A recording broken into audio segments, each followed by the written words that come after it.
Donc, bonjour tout le monde. Aujourd'hui, je vais vous présenter une capsule qui va être quand même différente parce que j'ai Julie avec moi. Donc, on va vous montrer un petit peu ce qu'on fait dans une journée, dans le fond, quand on fait un photoshoot pour le livre de Julie. Je sais pas si tu nous parlais un peu de ton livre, juste. Oui, ben, c'est un livre sur les protéines, donc pour faire découvrir le monde extraordinaire des protéines, surtout les protéines végétales. Mais aussi, ce qui serait le fun de montrer aux gens aujourd'hui, c'est tout le travail qui se cache derrière un livre de recettes parce que, veut pas, quand on est à la librairie, on regarde un livre, tout est beau, mais on réalise pas qu'il a fallu avoir les idées, il a fallu tester les recettes, acheter la vaisselle, les fonds, prendre les photos et par chance, j'ai Cynthia avec moi pour faire les photos du livre. Fort, puis on a fait du beau travail. Moi, je pense que là, on a fait quand même du beau, on est très fiers. beau travail. Fait qu'on a hâte de vous présenter ça, on va vous montrer un peu ce qu'on fait, puis tout ça, c'est pas mal tout. Donc, à tantôt. Là, on est en train de préparer un super gruyot. Alors voici, on est en préparation pour le shooting. Donc, on mélange les ingrédients. Là, Cynthia, il faut que tu arrêtes de filmer parce que tout le monde va savoir qu'est-ce qu'il y a dans notre gruyot. Ok, on ne dira pas les ingrédients, je vais pas filmer la recette. Ah, c'est bon. Ça. Ici, on fait du casting de mangue pour choisir les plus beaux cubes. Hey, c'est du travail, ça, mes amis. Ouais. Alors, un, deux, on peut tricher. Tiens, comme ça. Pour la suite, j'ai décidé de faire un voice-over pour vous expliquer un peu plus en détail toutes les étapes qui se trouvent derrière la prise de photos pour un livre de cuisine. Donc, bien sûr, pour commencer, il faut cuisiner les recettes, mais avant ça, il faut les avoir testées et rédigées et s'assurer qu'elles soient vraiment super fonctionnelles avant de les prendre en photo.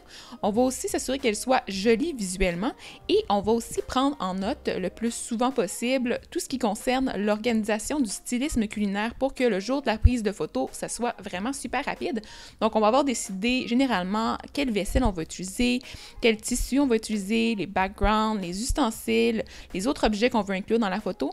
Et on va aussi penser au style de photo. Et parfois, on va aussi avoir des images de référence pour savoir un peu où on veut se diriger avec le photoshoot. Pour commencer cette journée-là, on a décidé de prendre en photo un gruyot qui était riche en protéines et qui contenait aussi du chocolat. Il est vraiment très, très bon, ce gruyot-là. Je vous conseille fortement d'aller voir la recette dans le livre pour pouvoir l'essayer. Mais vous pouvez voir sur les images qu'on a décidé de prendre les photos et par la suite, on les a mis dans l'ordinateur et on les a ouverts dans un logiciel qui s'appelle Lightroom. Et à partir de là, on peut voir si le style de la photo est beau, si la luminosité est adéquate, si les objets sont bien placés dans la photo.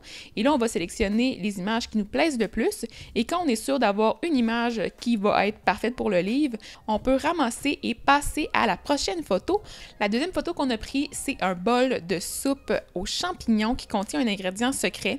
Et ensuite, on s'est assuré aussi que le contour du bol n'ait pas de petites bavures. Donc, on a pris même un Q-tip, donc un coton-tige, pour nettoyer le contour de la soupe, pour s'assurer que tout soit parfait pour la photo. Ensuite, on a fait les craquelins avec plein de graines. Ils sont vraiment super bons, ces craquelins-là, mais malheureusement, ils sont vraiment très, très durs à prendre en photo. Et on avait commencé par utiliser un background qui était jaune. On voulait avoir quelque chose de vraiment coloré. Mais finalement, c'était très difficile d'obtenir une belle couleur pour les craquelins. Donc, à cause du jaune du background, il avait l'air vraiment très jaune, les craquelins eux-mêmes. Donc, on a changé pour un fond qui était en bois et ça a fait toute la différence. Donc, la photo est magnifique dans le livre. Une autre difficulté de la photographie culinaire, c'est de prendre des photos d'aliments qui sont congelés parce que là, il faut faire assez rapidement si on veut pas que la recette dégèle et qu'elle soit un peu moins jolie sur les photos. Donc, avec cette recette-là, on avait un plan de match super précis et ça a été vraiment très rapide. Ensuite, vous pouvez voir rapidement comment on était organisé pour la prise des photos. Nous, ce qu'on faisait, c'est qu'on mettait un plateau sur des chaises pour pouvoir être capable de les bouger en fonction de la luminosité. Et là, vous allez pouvoir voir que cette recette-là était vraiment super belle et on voit que la luminosité qui vient de l'arrière de la photo rend les choses encore plus jolies. Donc, toutes les couleurs sont super vibrantes. Puis moi, je trouve que ça a l'air tellement appétissant là. Sur les images comme ça me donne le goût d'aller cuisiner ça comme tout de suite. Ensuite, une autre photo dans laquelle la luminosité est super importante, c'était dans ce bout de bol-là.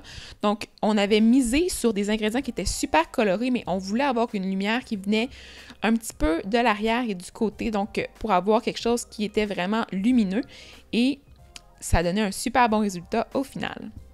Ensuite, une autre chose à prendre en compte, c'est de bien balancer les éléments sur la photo. Donc, dans le cas des tartines qu'on peut voir présentement, c'est important de vraiment avoir des tartines dans plusieurs directions différentes pour s'assurer qu'il n'y ait pas de trous, que tous les espaces soient bien remplis, que ce soit harmonieux.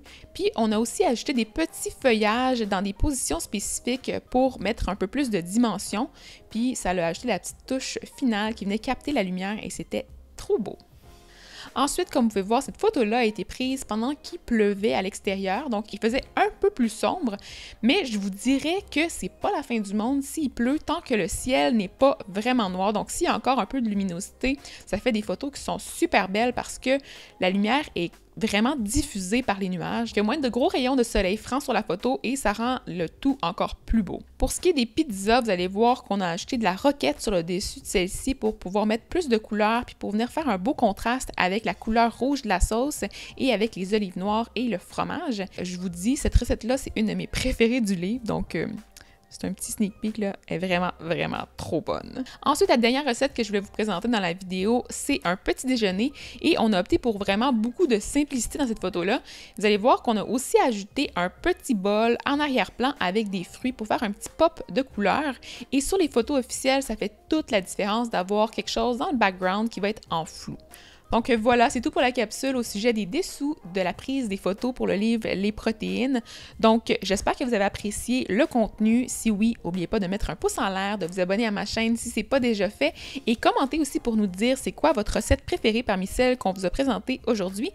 Et bien sûr, n'oubliez pas d'acheter le livre parce qu'on a travaillé super fort dessus et on est très fiers du résultat final. Donc bonne fin de journée, bye bye!